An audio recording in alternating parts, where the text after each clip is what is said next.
I am Maria Garcia de Fleury. In the Muslim-dominated Syrian city of Damascus, around the year 680, John Mansour was born. He was baptized and had a privileged education, first with a tutor and then with a monk called Cosme, who gave him classes in grammar, logic, arithmetic, geometry, and theology. He assumed the position of economic manager of the caliphate. At court, he freely led a Christian life and became notable for his virtues, especially for his humility. Nothing failed him. For that reason, he decided to distribute all his goods among the poor and enter the monastery of St. Sabas near Jerusalem. His homilies were copied and passed from hand to hand like a rich treasure spreading throughout the East. They called him John of Damascus, and that is why they ended up calling him John Damascene.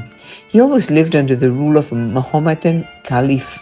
With great freedom, he fought the emperor of Constantinople, Leo the Isauric, who had prohibited the cult of images because he considered that Catholics worshipped images and therefore dedicated themselves to destroying images and persecuting those who venerated them. John Damascene firmly said, "What a book is for those who know how to read, that's what images are for the illiterate.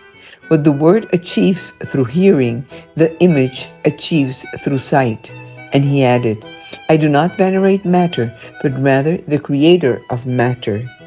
Is not the wood of the cross thrice blessed matter?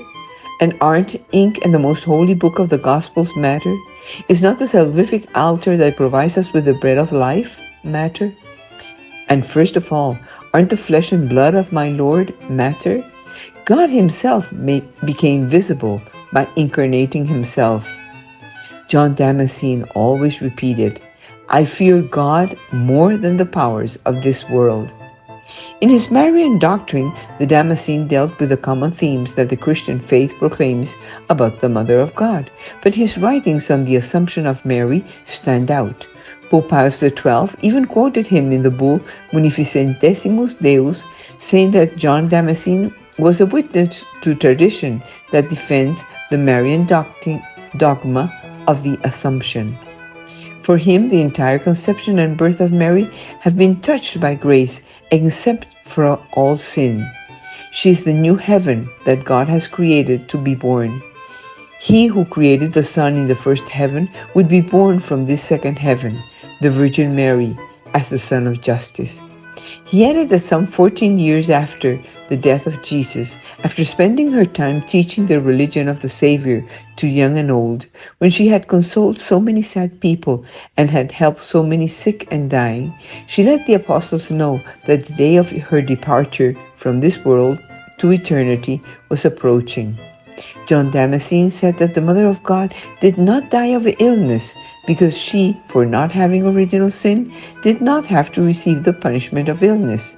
She did not die of old age because she did not have to grow old, since the punishment of the sin of the first parents did not come to her, growing old and dying out of weakness. She died was of love. She wanted so much to go to heaven where her Son was that this love made her die. She wanted to meet God and her Son Jesus because she knew that with God we always win.